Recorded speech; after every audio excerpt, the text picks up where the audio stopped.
Everybody- Yes, but I'm doing another video now. Talking about something, uh, one major thing really. So we're going to watch a quick little video first, and then I guess discuss it.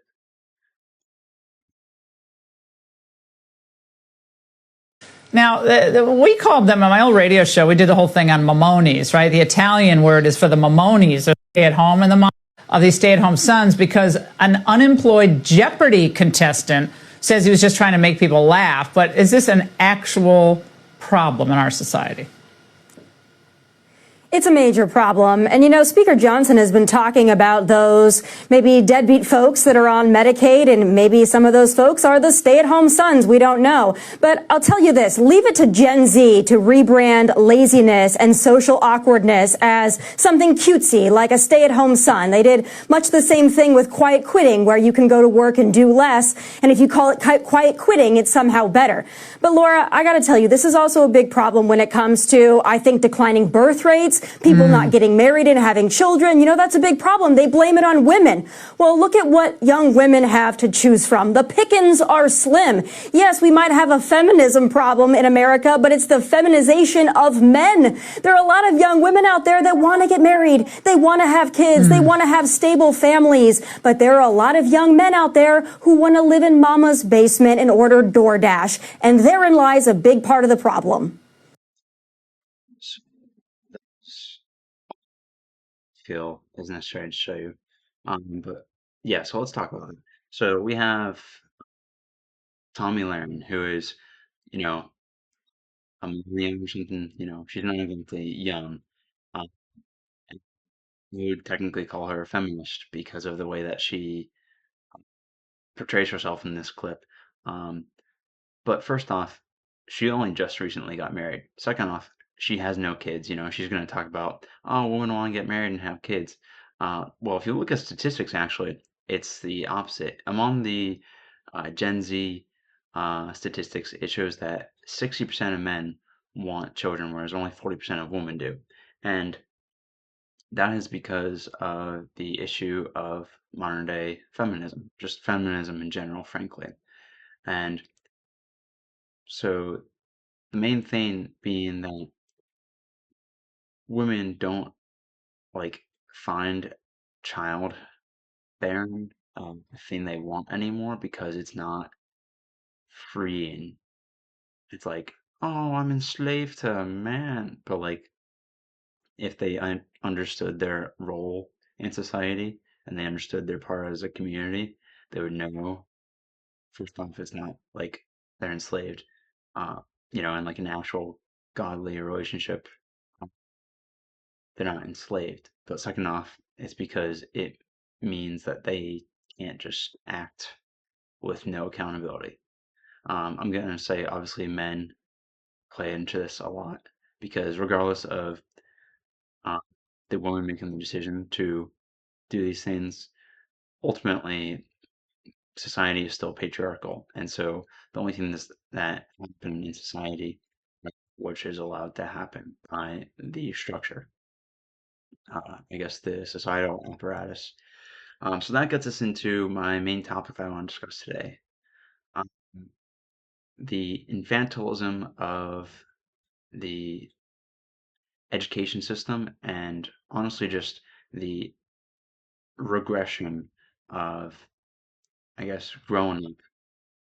So it used to be historically that colleges and universities were where people would go for higher education and they would, have a purpose to be there. They would from there go on to be an important member within their society. They would do something, produce, you know create, oversee, all like important parts of administration and diplomacy of a nation. And that's like what universities used to be, but now it's kind of just a daycare for people. Like, I'm sure most of you know this, but within college campuses it has really just become a partying lifestyle. Like, so many people go there and they get educated, which really just means they're going to frat or sorority parties like several days a week, or they go to like college football games, where they pregame, then they show up and they tailgate, and then they drink at the game, and then they drink after the game, and then they go to a party where they drink then, and then they do it again at night because, oh, what else is it? Oh, it's fun. That's what we do. And it's just like hedonism, hedonism to the max, just like self-serving, and not having any kind of shoot, any plan for yourself or the future about what you're doing. There's like no intelligence in it. And this, some people say, oh, well, it's because they're still in their formative years. Their brains are still being formed, blah, blah, blah. Don't care. Actually the case. Because you see, if so-called colleges are supposed to be helping and creating the next generation to lead and direct society, then these formative years would actually be brought as such to the fore. It wouldn't just be we have people here paying money. We're going to let them do whatever they want. But that's what happens. It's not I'm going to control and direct what they do with their life on campus because they really don't care. They'll do whatever they need to create context to allow people to take part in the experience which grants them so many millions of dollars. Ultimately, this infantilism and extended, childhood mentality phase within college is not just a college problem. It is also, as I've experienced, a problem within like the military. For example, the hedonistic approach to life, just the inability to like grow out of your high school era of social uh, relationships and just like thought processes. And if you look at it, it's also not just a American thing. It's globally becoming. It has been globally a thing, mostly within the Western um, world, but all across the world it is a thing where younger generations are taking longer to actually grow up, and they're, I guess, becoming adults until much, much later. And by the point where they become adults, they're already, forced into the workforce or into a system where just become a cog because if you don't become a cog in the machine, you get, knocked out of the machine. Or if you stand up, you get sewed down. You know, it, I don't really know how to explain it very succinctly, but like if you've been part of the workforce at all, or you like know people who are,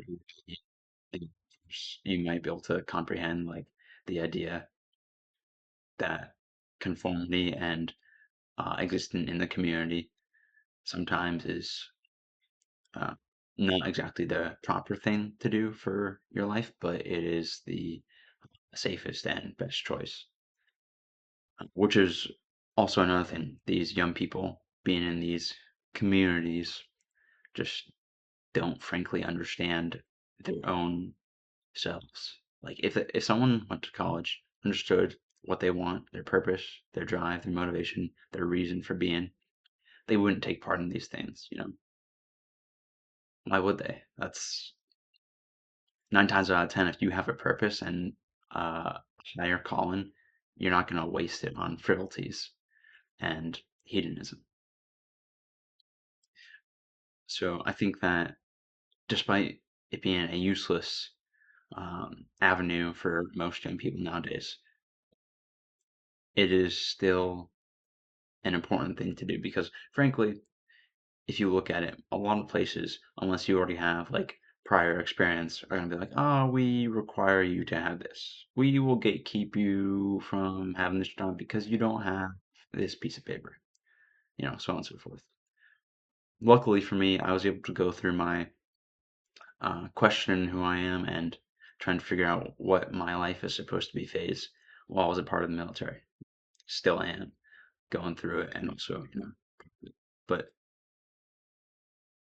greatly so, I've been benefited because of the fact that I had to work constantly during this period of time. So it helped me to instill, even if it was not always enjoyable, an understanding of my place within a system or within a community or the value of actually working because I see a lot of inability to work and I compare it to myself and even when I think I'm just doing the bare minimum, even the bare minimum is sometimes way higher than expected for some people, which is kind of just crazy.